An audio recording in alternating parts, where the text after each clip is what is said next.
Ko wakagara wega shamari ndiani wakamhangarira ndiani akamhan'ara? Wandakamhangarira ndiye Takudzwa Mawire. Takudzwa Mawire. Takudzwa Mawire. Akamira sei? Takudzwa Mawire ina mabika timufonere. Akudaisa mukadzi foni. Takudzwa Mawire ane nyaya ipi? Takudzwa Mawire ane nhau yekunditorera mudzimai wangu.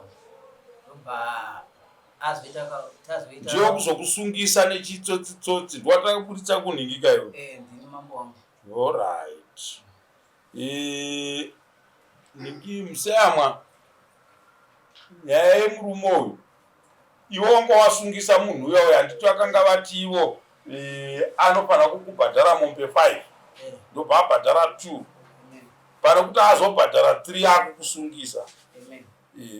Saka nyaya tiri kuita dare redu riri kupfuurira nekumupa mutongo kuti ngaapedzise mombe 3 dzaakadini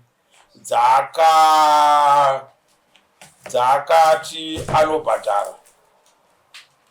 Zvinhu zvakanga zvajamba dare redu rechivanhu anofanira kubhadhara nehwai pazviri. Ndinofunga kana pane pamwe tinofanira kuti ndakazvinyora zvinhu izvozvo. Pane eni maminutes here ari panapa enyaya iyi. MaiZulu Ningi Samon ndakakupaira chirungu so ndakaita kutaipiwa tuchichi. Munaro Musayamwa?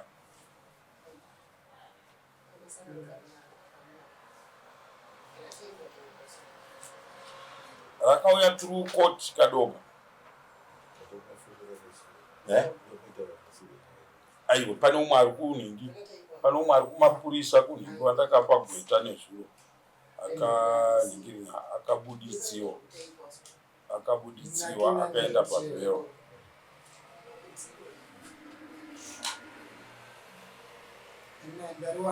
Mariwana Kamusayamwa. Riverengei murinzwe paclaim yaro chete kuti iri kuti chii.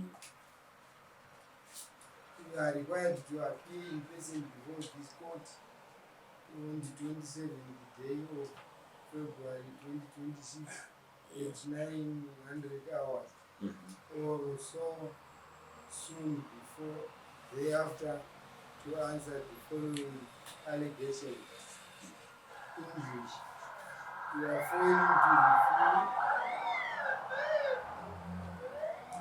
are failing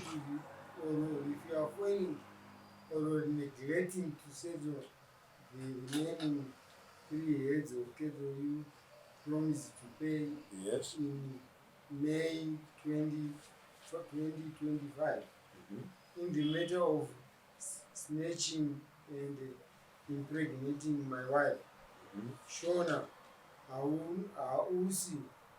Hausati wawazadzisa kupedzisa kubhadhara mombe 3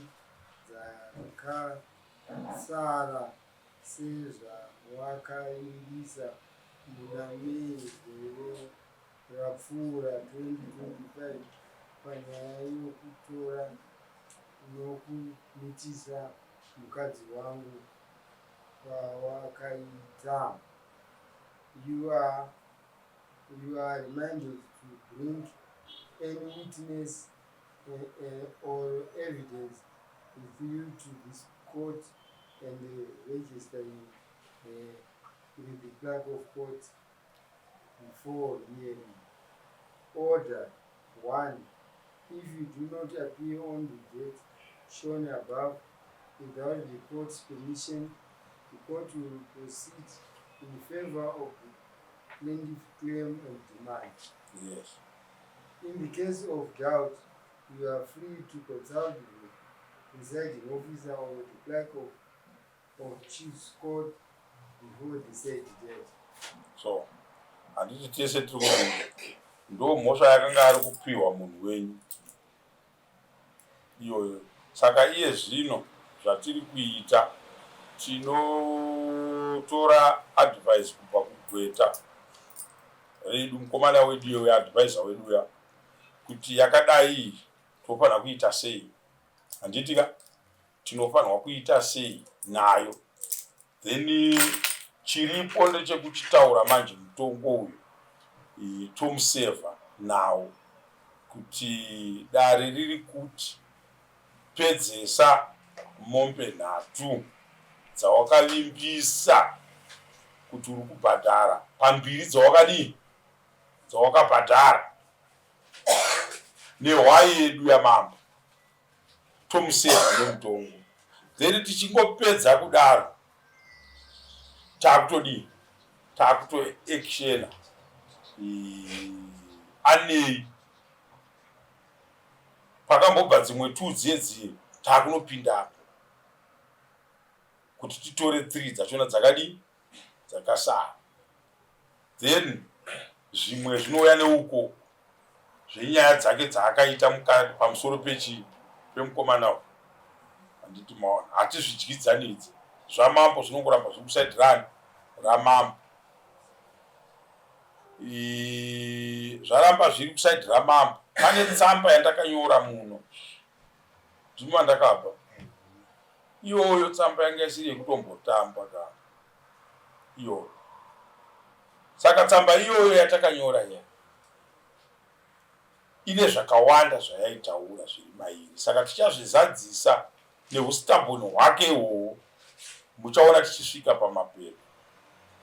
Panomwe achapfugama kugara murodhi kurapa kufamba kuti aiwa ndichatenderwa kufamba handiti mapawa.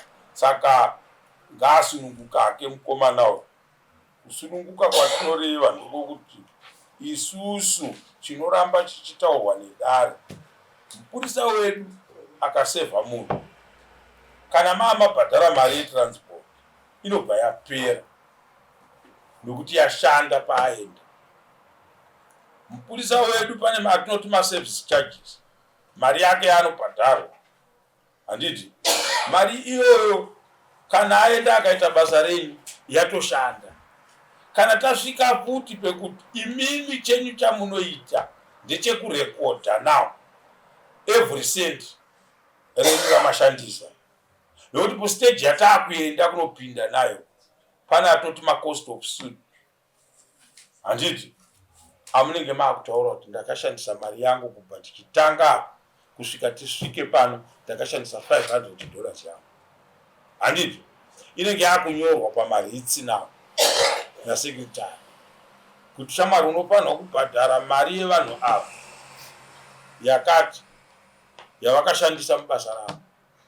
Mombe dzako dzawakachadwa nedare $900 asi mari iyoyo mozoiona yakuma 2000 nemacost handiti ndo mashandiro atinoita. Saka iye zvino stage yatiri ndeyekuti tamudeedza kuti timutonge nemutongo uyo timupe kuti unofanirwa kupedzisa mombe aramba kuuya. Isu hatisi kumbomira nekuti nyaya yaanoziva ustabhoni tobva tatongoisa mutongo tikutoisa mutongo ipo paya kuna sekretari nyorai kuti pausina kuuya kudare paya dare riri kuti pfuurira mberi nekubhadhara mombe dzakasara 3. Hatitotaura zvemakosti enyu hatitotaura zvekuti chii munhu weustabhoni ka anoita futi ustabhoni wake toita anonzi maLC4 hondo yatanga. Saka ndo mashandiro atinoita. Ndakanzwa kunzi kuna urayai neuso akanga akutiwo chichi hatitaure nevaya kana tichiita izvi handiti mapawana madzisekuru yedu. Saka tinongomuudza kuti aiwaka ukanzwa nyaya yauya mumusha yeprofessional person unofanira kutojoina wotoiswawo fosi rako samambo kuti ndoiriko asawane kukutizira munhu kwete kuti woitongoruda kutambira munhu ari kutiza kune rimwe dare iwota kungoda kumuprotecta iwewe naye mese tokubatanidzai handiti mapawa because haasi mambo ningi urayai ende haana kana power of attorney umambo handiti. Saka munhu wokuti tinogona kumusunga futi oyo ozogara totomutonga tomupa mutongo. Saka ngaanyarikane. Saka shamwari nyaya yako ndiwo zvandataura. Bvunzai zvino baba.